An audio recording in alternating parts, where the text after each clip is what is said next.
Louange et remerciements soient rendus. guhimbazwa no gushimwa bibe ivy'umwami. Content de vous voir si nombreux. Ndanezerewe no kubona ko muri benshi bakoranye kuri uyu mugoroba. Vous ne vous attendiez certainement pas à me voir ici. Ntimwari mwiteze nta nkeka kuba no mwombona hano, ariko ibintu ntibigenda iminsi yose nkuko tuba tubitegura cyangwa ko tuvyibaza. Je suis reconnaissant au Seigneur sur plusieurs points. Ndashimira umwami kubwo ibintu byinshi Ce dernier voyage. muri rugendo ruheruka. On ne peut pas les décrire et personne. Ntidushobora kubivuga uko bikwiye, nta n'umwe ashobora kubitahura, bisaba gusa ko umuntu aba yabibayemo. Ntivyari bijanye gusa no kuba ari ubutumwa. Mu minsi ine narabaye mu nama yari yakoraniwemwo amashirahamwe arenga 460. L'équivalent du conseil bingana na n'umugwi mpuzamashengero y'isi yose. Ni uruvange gusumba uko twaba twarigeze kubyumva cyangwa ngo tubibone mu buzima. Ariko icari ciza, ikintu cakoranako ariko kitaryoshe, nuko nari mpejeje gushika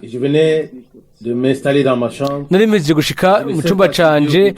Sinzi nimba amasaha 2 cyangwa 3 yaramaze guhera, hari umuntu yaje kuri jewe arambwira ati ni mwebwe Eward de Frank. Murazi ijambo ryakurikira, yavuze ngo William Branham ni umuhanuzi w'ikinyoma.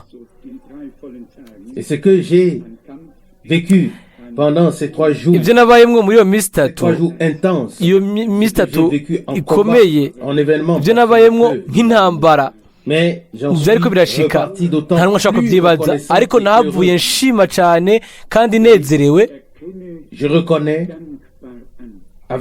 Ndazi kandi mu mashimwe ivyo Imana yavuze biciye muri Yohana ngo uw'Imana aratwumviriza. Yohana wa mbere 4:6. Ijwi ry'Imana ni ijwi ry'ijambo ryayo, kandi umuntu wese ahushanira n'ijambo ryayo aba ahushanije n'Imana, uwo ari we wese. Kuri umwe nategereje kuvuga ntimushinga nahe mbwira ni hehe kandi ni ryari mwagize umwimenyerezo wanyu wo guhindukira umwami. Ati sinizera ko mwigeze muhindukira umwami. Icari rero giteye amakenga yari nyene ico civugo. Icivugo cyari cankwegengaho, hari imitwe y'amajambo ibiri ngo Kristo yizera Bibiliya.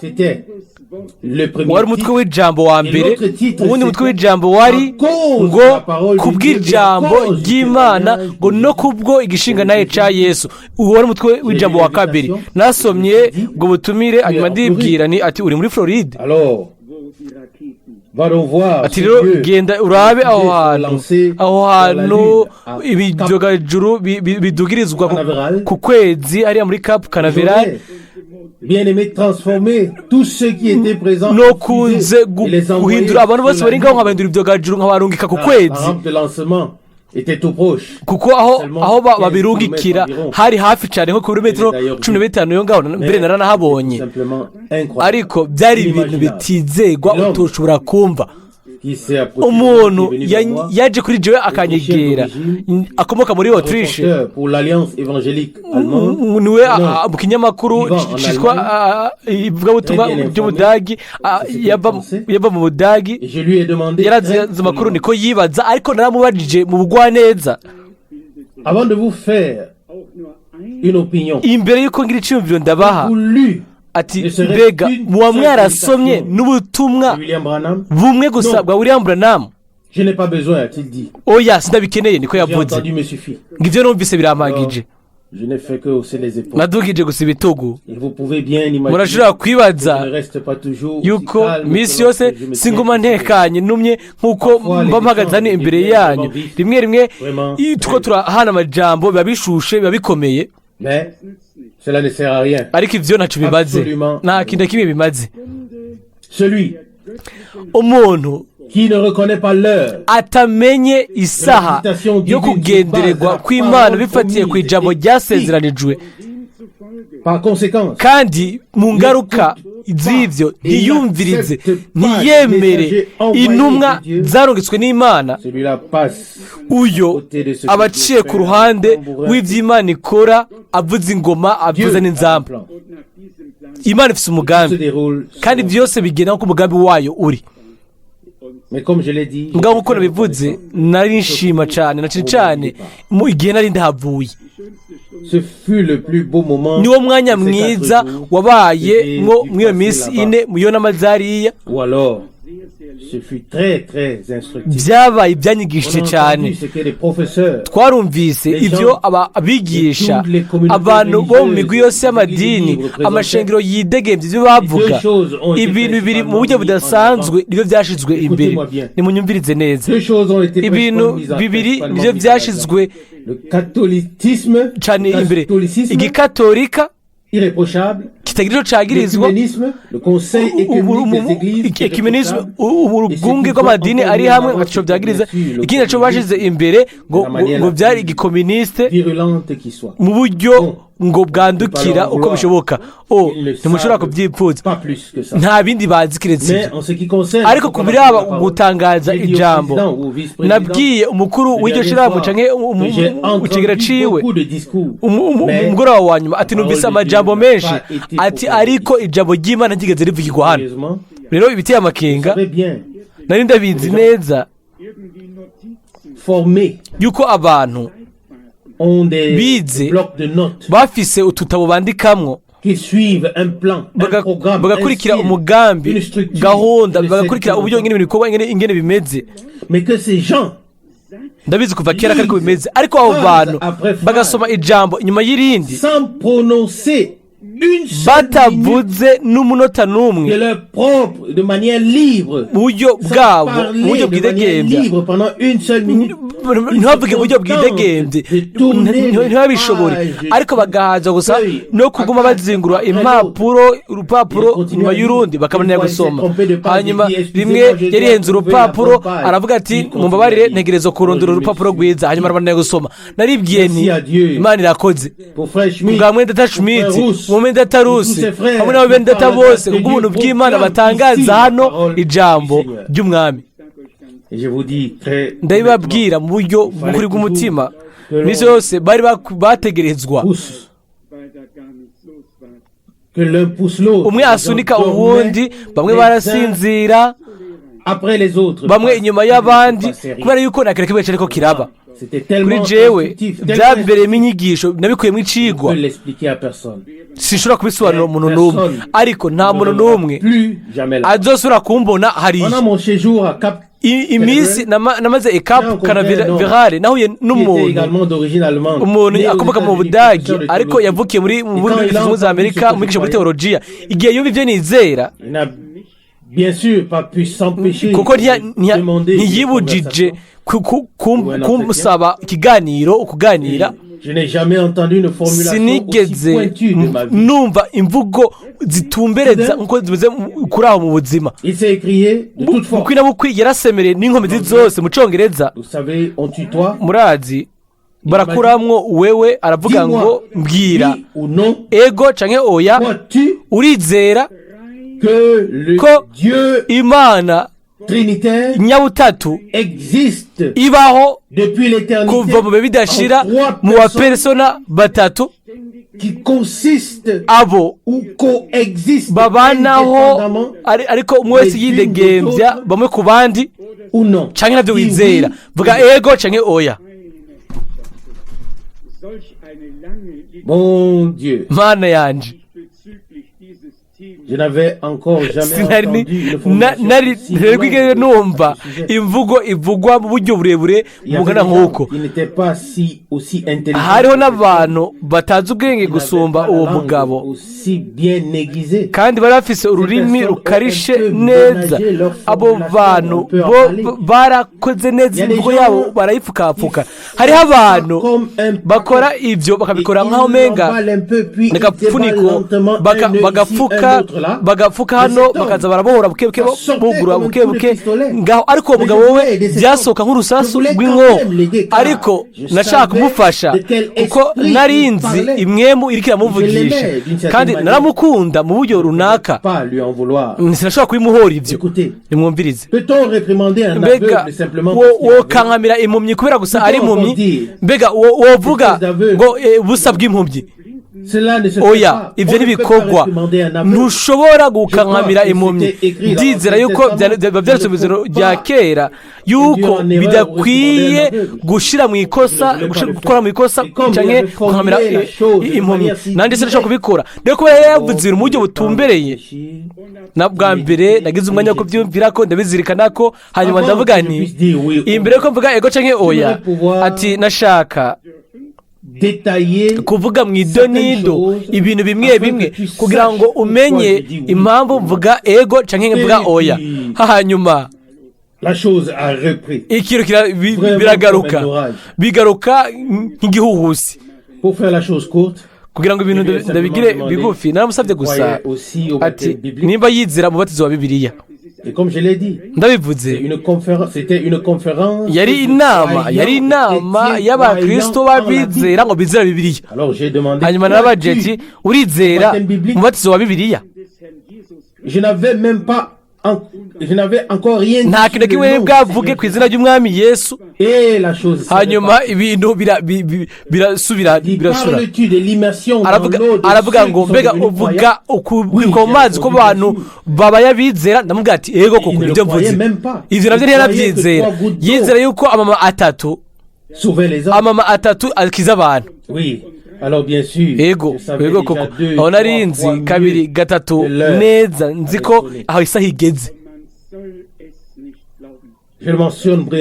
ndavuga mu ncamake ikintu kandi ntimucizera yaravuze byihuse ngo aho rero uranse Luther na Calvin nibyo bavuze nibyo bigishije narishwe nti oya ndasura kandi nto oya ariko hariya yari intango y'ubugorozi ntiyari iherezo hariya niho byatanguriye dutegerezwa kugaruka ku ntango ndamubwira ati mugenzi nkunda nimba utabimpora ngo bakubwira ibi singenda gushika kuri Luther no Calvin gusa ndagenda nkashika kuri Pawulo gushika kuri Petero gushika ku mwami wanje murashobora kwibaza ibyakurikiye yarambwiye ati wowe rero uvuga ko uri umudagi ndishura ati ubwa mbere na mbere ndi umwana w'Imana ubwa kabiri fise ibindanga by'abadagi bitakunezereje rero rimwe bafise amajambo atumbereye ntimusuzugure uko biri kose ntidushobora gufasha abantu bameze nk'uko ntibishoboka oya hanyuma twarinjiye mu bwina mu biganiro byacu kuri ubumana n'umubatizo hanyuma twategereje guhagarika kuko ntibyari bifise ahantu hamwe bitumbereye atamanyama mu kuvugisha ukuri bari bahumye cyane ijambo rimwe gusa niryo risohoza ngaho ngo reka izo mpumyi zirongore izindi mpumyi zose zigwa mu gishimu biragoye kumva sinahagaritse gusubiramwo no kwibuka ijambo ryo mu Byahishuwe na 13:8 ngo isi yose izoshukwa kivuyemwo gusa abo amazina yabo yanditse mu gitabo c'ubugingo w'umwagazi wishwe imbere ko isi iremwa abasigaye harimwo n'amadini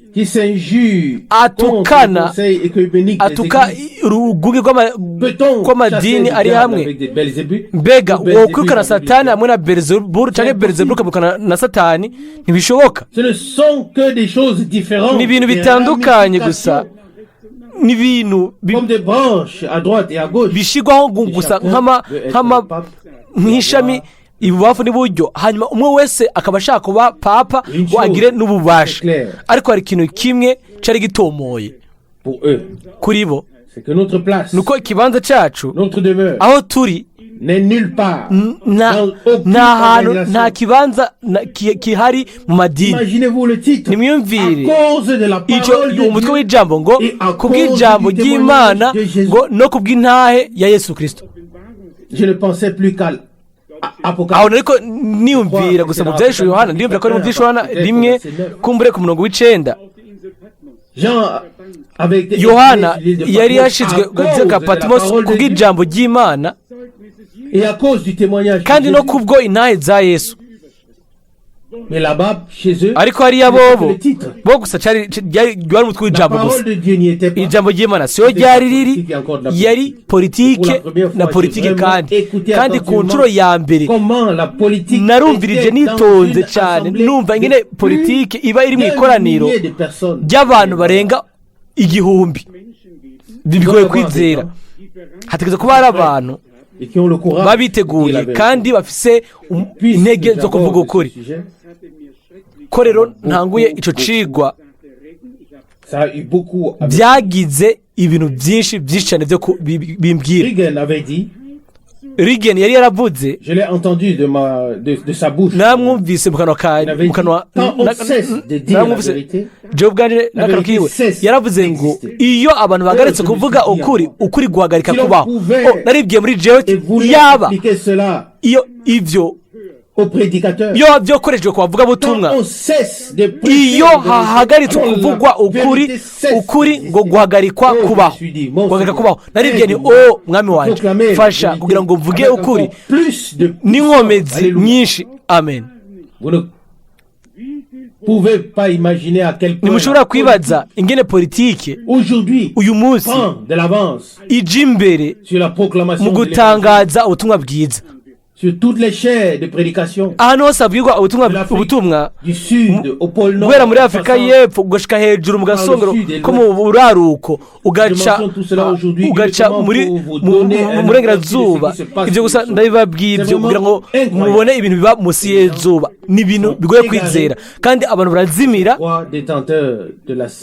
kandi bakita ngo nibo bafise ubwenge.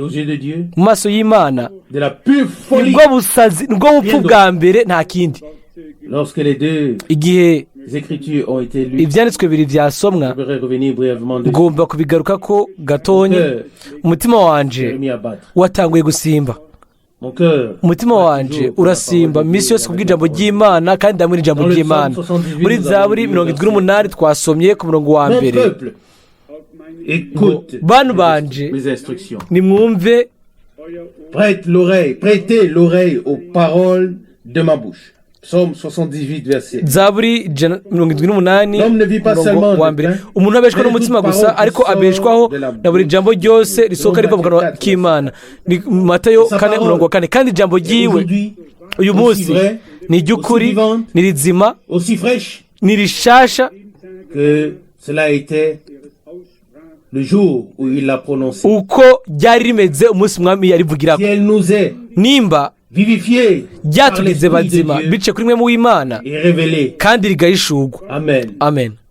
Verset 1 murongo wa mbere Zaburi 8. Ubwoko bwanje nimutege ugutwi ukwigisha kwanje, mubangire amatwi amajambo yo mu kanwa kanje. Nimwumvirize ibisobanurwa canke mwumvirize ibindi bivugwa n'abicaye mu ntebe ya Mose canke mu ntebe z'abigishwa batazi ivyo zigishije. Ariko hano ainsi parle le Seigneur, ngo uku niko umwami avuga ngo mubangire amatwi amajambo yo mu kanwa kanje. Murongo wa kabiri, ndateranura akanwa kanje nce imigani, ndavuga amajambo apfinze ya kera.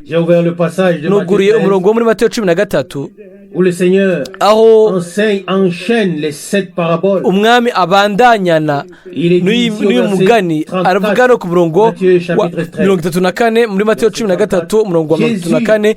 Ivyo byose Yesu yabibwiye ishengero mu migani, ntaco yababwiye atabaciriye umugani. Murongo wa 35 nico catumye ivyo umuntu yavugishwa n'Imana yavuze yiboneka ngo nzoteranura akanwa kanje nce imigani, nzovuga ivyahishijwe uhereye ku kuremwa kw'isi. Amen. Ça, c'est une chose iki ni merveilleuse. ikintu cy'igitangaza Ça, iki c'est ce qui est devenu précieux. iki pour nicyo nous. cyabaye icy'igiciro kuri twebwe muri kino kibanza. La concordance entre l'ancien uguhuza hagati et le nouveau y'isezerano testament. rya kera n'isezerano rishasha, Que ce soit notre Seigneur, yaba umwami wacu baba intumwa, tous sont retournés à bose la parole basubira de ku Dieu. ijambo ry'Imana. Cette pensée Ico est cyumviro également très importante. naco cabaye nyamukuru cyane. Zaburi 78:3 ngo Ce que nous savons et ce Ibyo que nos pères twumvise, nous ont raconté, verset ibyo 4, twabonye, nous ne le cacherons ibyo pas. basokuruza batubariye ntituzobihisha abuzukuruza babo, tuzobwira ab'igihe kizoza ishimwe ryoraho Et sa puissance n'inkomezi ziwe et les prodiges qu'il a n'ibikorwa bitangaje yakoze. On pourrait relire tout le Ego urashobora gusoma zaburi yose, contenu ibirimwo puissant. ni iby'ubushobozi. Il en va de même ni nako pour le bimeze psaume 92. kuri zaburi 92. Ici, nous avons une comparaison. hano dufise ikigereranyo muri adi zaburi ya 92. C'était, frère Rousse, c'était le psaume 92. rusi yari muri data rusi yari zaburi ya 91. On sait, regarde un peu. Ça Daba ne peut gato. pas être ça. bishobora kuba Quel atari était le verset mbega waruhe murongo qui dit qu'aucun malheur ne uvuga t'arrivera? yuko ngo nta cago na kimwe kizokozako. n'umurongo wa 10 zaburi 91 umurongo wa 10, nta kibi Ne t'arrivera. kizogira ico kikugira Aucun fléau kandi n'approchera nta ta tente. cago kizokwegera ihema ryawe. acagwa ku murongo wa 11 kuko azokuragiza abamarayika biwe De te garder dans toutes tes voies. ngo bakuzigame mu nzira zawe zose, bazokuramira mu maboko yabo woye gutsitara ku Vous ibuye. voyez ici les Murabona deux connexions, les hano passages ubufatanye parallèles. bubiri, iyi mirongo ibangabanganwa muri Matayo 4 hamwe no muri Luka igice ca 10. Laissez-moi vous le lire ariko mureke ndabibasomere muri Matayo igice ca 4 afin de souligner kugira un ngo point très particulier. shimike ku gace kadasanzwe. Matthieu chapitre 4. Matayo igice ca 4.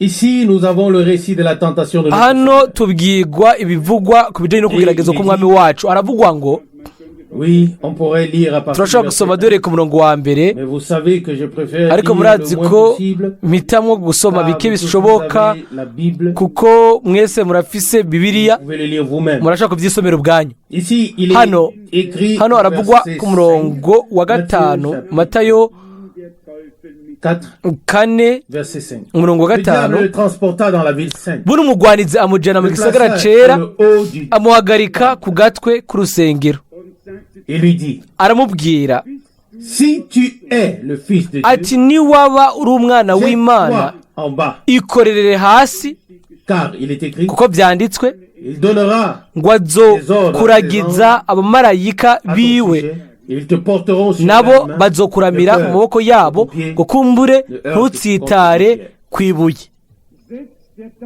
Même le diable mbere satani a réussi à mettre la parole yashoboye gushira ijambo ry'Imana dans sa bouche mu kanwa kiwe pour tenter kugira ngo le Seigneur. agerageze umwami.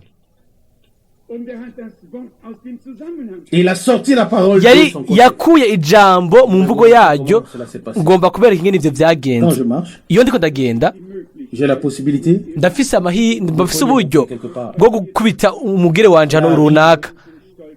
souvent ivyo les personnes birashika qui tombent quand ku bantu kenshi iyo batsitaye bagatembagara bariko baragendagenda, lorsque ariko je me jette quelque part, ariko toi, iyo nitereye ahantu nkikorora mvuye ku donc ibati, je ne risquerais pas de heurter mon pied contre une pierre. aho rero qui se trouve sinsitaza ikirenge canje ku ibuye ahantu runaka, de me casser la tête. ariko ahubwo en atterrissant. bafasha akaga ko Vous voyez, kwivuna umutwe, le diable a réussi kumena umutwe à venir nkorotse vers notre hasi. Seigneur. murabona rero Et à le umugwanizi tenter avec cela. agashobora kuza ku mwami wacu akamugerageza hamwe n'ibyo. Faut-il s'étonner aujourd'hui mbega que ces envoyés dushobore gutangara uyu munsi yuko abo yarungitse bafata umurongo w'ibyanditswe nabo bakavuga ngo haranditswe il est écrit, haranditswe kandi biba ari byo, mais ariko ce qui est écrit ibyanditswe bitegerezwa gukoreshwa mu buryo bwiza atana rimwe kugira ngo habe kugerageza imana umwami. Mbega nibyo ijambo ry'umwami imana yacu ntiritegerezwa na rimwe gukoreshwa kugira ngo habe gukekeranywa ibyo yavuze cyangwa ngo turikoreshe kugira ngo tumugerageze. Ibyanditswe byera biravuga ngo imana ntishobora kugeragezwa n'ibibi kandi nayo ntawe ishobora kugerageza. Rero uwo mwami yari yambaye umubiri, ibishuko biraza kuri we mu buryo bwa hano ku isi kandi mu buryo bishikira umuntu. Ariko murabe inyishu yahaye Satani ntiyayitanze nk'umuhanuzi cyangwa ngo ayitange nk'umwana w'umuntu. Ndabasomera inyishu yewe. Inyishu umwami yatanze umurongo w'indwi muri Mateyo 4. Yesu aramubwira ati byongeye haranditswe ngo ntukagerageze uhoraho imana yawe. Amen. Ninde yageragejwe? Yesu Kristo yarinde. Murabibona imana umwami ihishuwe musho y'umuntu. Amen. Aho rero umwami imana yacu imenyeje Satani ko nubwo iri mu shusho y'umwana nk'umuntu mu mwemu ni imana, ni umwami imana. Haleluya. Hano rero aravuze ngo ntukagerageze uhoraho imana yawe. Ubu rero haza agace ako kumvire nzo kwandika ko nandikira uriya mukuru wajyashira hamwe. Ku murongo w'umunani haravugwa ngo le diable le transporta encore sur une montagne très élevée. Umugwanizi yongera kumujana ku musozi uhagaze cyane amwereka ubwami bwose bwo mu isi n'ubwiza bwabwo. Si ubwami bumwe nk'uko uriya mukuru we yabyumvira. Ariko hano haranditswe ngo amwereka ubwami bwose bwo mu isi, harimwo n'abafite ishusho yo kubaha imana abo muri Amerika, za Amerika. Kandi ibyo bitegerezwa kubwirwa abantu kugira ngo bahebe politike yabo y'ishusho yo kubaha imana. Ibire birabandanya ariko bareke mubandanye. Ku murongo w'umunani aravuga ngo amwereka ubwami bwose bwo mu isi n'ubwiza bwabwo, ati ibyo byose ndabiguha niba mfukamira ukansenga. Aha byari biheze. Inyuma y'ibi handitswe gusa ko ngo Yesu aramwishyura umurongo w'icumi ngo buno aramubwira ati mvako Satani, kuko byanditswe ngo uhoraho imana yawe aba ariyo usenga kandi aba ariyo usaba yonyine. Haleluya. Ngo maze umugwanizi aramurika. Hashimigwe Imana igihe cyari kigeze. Ariko Satani yiyumvira umwami yari mu mubiri atereka ndabe gushika heno mushikira no mwegera. Ariko byarangiye amenye yuko umwami wacu yategeka kuza mu mubiri kugira ngo abe ubupfa, ariko atari kugira ngo agume mu bapfuye nk'upfuye, ariko kugira ngo amanuke mu mwemu yugurure imiryango y'ibohero, azure abapfuye ku munsi wa gatatu hamwe n'abera benshi, nk'uko biri mu Mateyo 27 umurongo wa 51. Satani ntazi byose. Sinzi niba mubitahura, ariko hari imwe gusa izi byose, ishobora byose, kandi iyo ni Imana, nta wundi. Ntabashobora byose ari babiri, ntabazi byose babiri. Hari Imana imwe ishobora byose, niyo Mana imwe izi byose, nta yindi. Satani azi gusa ibyazi ko biri kose, ntazi byose. Biruko yocaba yizi byose, kandi ibyo ntibishoboka. ntimwibagire yuko satani nawe nyine ubwiwe n'ikiremwa. Satani nawe n'ikiremwa yabaye mubi, agoza ibintu, ariko isaha izoza aho we hamwe n'abiwe bose n'abamukurikira bose bazotererwa mu munyenga y'umuriro. Aho rero ntituzigera dusubira kumva bavugwa kandi dusubira kubabona. Amajambo twasomye hano ntacyo bitwaye zaburi yakuwemwo nayo igitangaza kandi nayo ubwiza. Munyemerere some kandi umurongo wo muri zaburi 92, umurongo wa kabiri, zaburi 92, umurongo wa mbere. Ni byiza gushima uhoraho no kuririmbira izina ryawe ishimwe, ewe usumba byose. Ico nico gikorwa cacu, niyo mahirwe yacu, nibyo tubwirwa gukora, guhimbaza umwami no kumuha icubahiro isumba byose kubwo ibyo yakoze. Nakunze kuvugira hano n'ahandi ati nabo gusa bafise uguhishurirwa kwa Yesu Kristo nibo bazomenya Antikristo uwari we.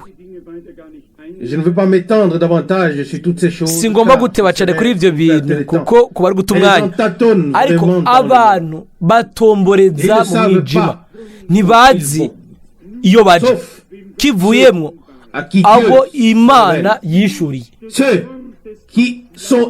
abamurikiwe n'umuco w'ijambo. Kandi nk'uko bivugwa neza muri Zaburi 119 ngo ijambo ryawe ni itara rimurikira ibirenge byanje ku nzira yanje. Si ubwete rupfuye ngo abantu basobanura uko bashaka mu nzira zose bashaka, ariko ijambo ryahumetswe n'Imana ryahishuwe na mwemu. Amen. Encore une pensée. Ikindi cyumviro, ce jeune homme umusore qui devait faire son rapport a décrit Frère Branham, yashaka kugira raporo yiwe, yagomba kwerekana muri Branham hamwe n'imico yose ishobora kuba iri hano musi y'izuba. Ntidushobora kuvuga amajambo yose canke imvugo. Yavuze ku birabo kugwa, arambaza akoresheje amajambo amwe nimba ibyo ndabyizera. Hanyuma naravuze amajambo amwe kuri uwo muntu mbere ko mbandanya, ntiyashoboye gusora kwishura. Hariho abantu bo ubwabo biyumvira ko ari abanyabwenge. Naramubajije nti nyereka umurongo wo mu isono rya kera cyangwa isono rishasha aho Adamu avugwa nka se wa Kayini mu byerekana ndondoro y'ingene bavutse. Nyereka inshuro rimwe aho Kayini yerekana nk'umwana wa Adamu, ariko niwe yatangiye kuvuka.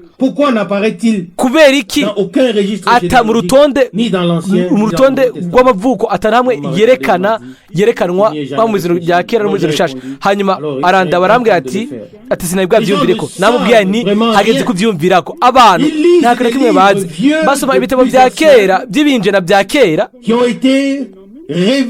byagiye birasubirwamwo inshuro nyinshi, hanyuma bose bagafata izina rya kera bakongeramo insobanuro zabo, bakandika bagasoma bakandika. Reka dushimire Imana yuko dushobora kugaruka mu gitabo cya kera kitigeze gikenerwa guheraherezwa, kitigera gisaza, kitigera na rimwe gita agaciro. Misi yose kiba kigezweho, kiba ari kigezweho. Dushimira Imana kubw'ibyo. Ndashimira Imana kubw'iyo misi 3. Nyuma no bivuga nk'uko umunsi umwe gwa rugendo rwo kugendayo, urugendo rwo kuvayo hamwe n'imisi 3. Ego iyo misi yaramfashije cyane. Nzi gato uko ibintu bikora, ndazi gato ingene baharira. Iyo ugomba gutera ikintu birakwiye kumenya ingene umugwanizi akora imikorere yiwe. Mwete Branham umwarimu ngene yabivuga akiri muto yarakina itera makofi. Yaravuze ati umuboxer uterana ibipfunsi iyo yigisha kugwana ategerezwa kwiga afatiye ingene uwo bazogwana ameze. Ateza kumenya nimba akoresha ibamfu canke akoresha ukujyo. ategerezwa kumenya ingene n'uburyo akunda gukubitamo, comment il place ses coups, ingene afunga ibipfunsi vyiwe n'ibindi bikurikira. Aravuga ati rero ni nako bimeze ku muntu w'Imana aba yinjiye mu cumba aho kugwanira, ategerezwa kugwanira, ategerezwa kumenya amayeri y'umwansi kugira ngo ashobore kumugwanya mu buryo bwiza. Imana yacu izodufasha muri ivyo. Narakomejwe dans le savoir que Dieu nous doit, excusez-moi de le dire, kumenya ko Imana idufitiye ko idufitiye uguhishurirwa ko kushozi bwiwe n'inkomezi we mu ntsinzi. Imana yarabisezeranije kandi kwerezo izo ninahazwa hagati mu bwoko bwayo mu bizigirwa abagumije isezerano ryiwe, abo yagiranye nabo kandi nabo bakarigirana nayo. Imana irafise ubwoko hano ku isi badapfukama imbere ya Bayali canke mu mikore ya Bayali, ariko gusa baha icubahiro umwami mu izina ry'igiciro ryera rya Yesu. Amen. Nivyo tugomba gukorera hamwe, ariko mu masengesho magufi ariko ava ku mutima. Mwami, n'umutima wose ndagushimiye n'amashimwe menshi gusumba uko byigeze, kubwo ibintu bihambaye ibyo wakoze muri twebwe. Waratwishuriye, waduhishuriye ubuntu bwawe, ijambo ryawe, izina ryawe. Turakubwiye ngo urakoze kubw'ibyo. Et nous ne regardons pas les autres d'en haut. Ntituraba abandi tubasuzugura, ariko ndagusaba ikintu kimwe.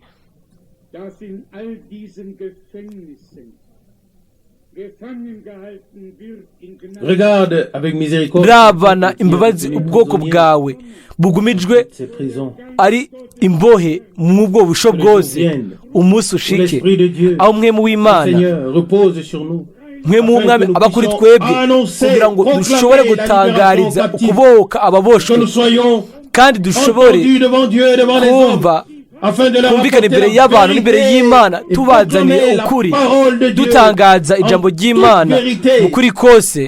Haleluya.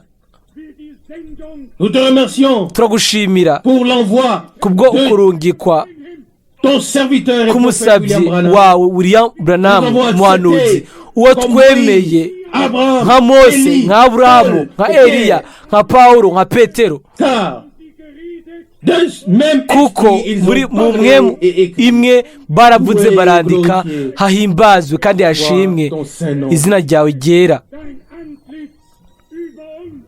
Élève ta face sur nous, uturabishe mu nyonga hawe, utugire akagongwe à cause de ton nom. Kubw'ijambo ryawe Mwami, souviens-toi aussi des malades, wibuke n'abagwayi, wibuke mushiki wacu Vogue na mushiki wacu Meslaha hospitalisés soudainement, washizwe mu bitaro, que tous ceux qui se sont recommandés n'abandi bose basabye amasengesho.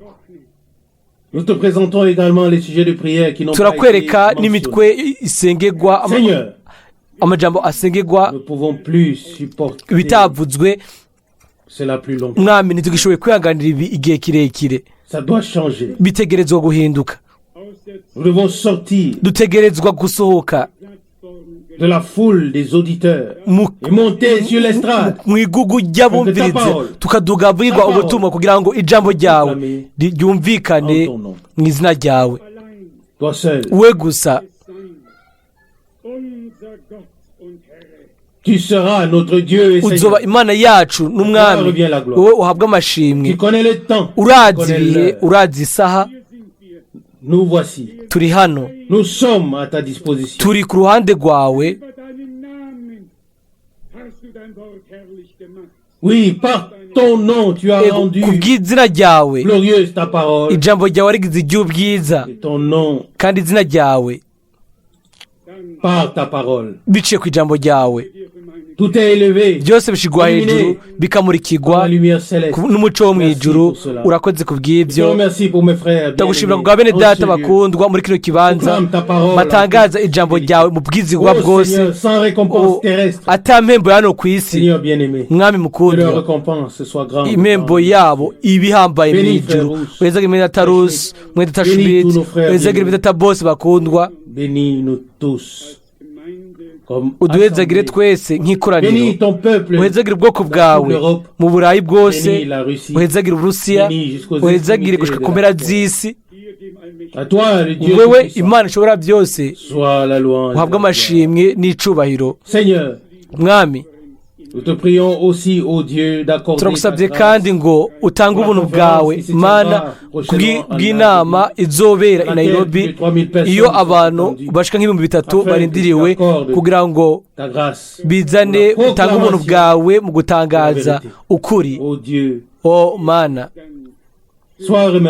ubishimigwe kuri byose mu izina ryera rya Yesu. Amen. Amen.